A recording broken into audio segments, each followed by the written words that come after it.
Hey everybody, Dr. Whiting here. Today I want to talk about Candida or yeast overgrowth and how it can affect your thinking process. When Candida albicans, which normally resides in your gut, and it doesn't seem to hurt anybody or anything, but when it gets out of balance, then it can overgrow significantly. And that occurs when the beneficial bacteria of the colon declines. And that can be due to poor diet. It can be due to antibiotics, birth control pills, steroid medications, and of course, sexual transmission. It can also implant Candida yeast from one person to another.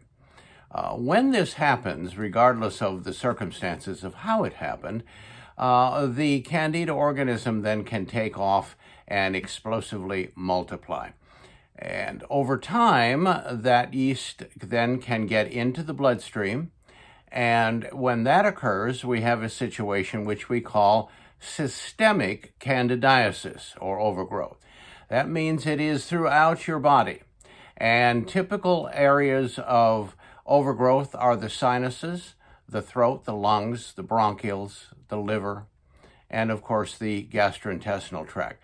Another area where the Candida can cross the blood-brain barrier and then take up residence in brain fluid. And once this occurs, some of the classic symptoms are brain fog, short-term memory loss, fuzzy thinking, and so on. And over time, that situation can continue to worsen. Fortunately, when we increase the oxygen level of the body by oral oxygen supplementation, we can increase the oxygen level of the brain as well, because oxygen goes to every cell of the body.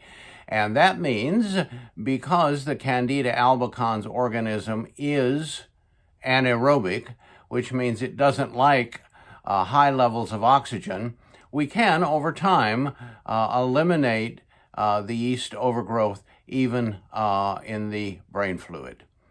And so one of the classic symptoms that we test for when we're looking to see how severe a situation of systemic Candida might be in an individual, we often are looking at brain fog, confusion, fuzzy thinking, short-term memory loss.